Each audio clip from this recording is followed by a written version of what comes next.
ताई काय बनवत आहे? भेळ. तर कच्चा चिवडा.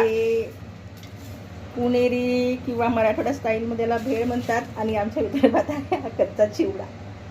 सो यामध्ये बघा कांदा टाकायचा छान, कच्चा कांदा, कोथिंबीर, टोमॅटो आणि छान असं लिंबू.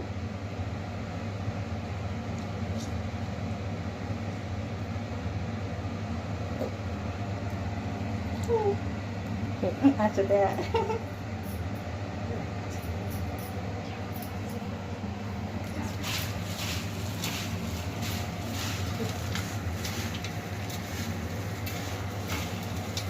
लिंबू आणखी पाहिजे. हां, छान मिक्स करायचं. हो, आणि ते आमचा कबीर पण आलाय. हो, झोप येत आहे त्याला. तर इथे आमची भेळ रेडी आहे. कशी झाली रे? तर चला आता आम्ही भेळ खातो.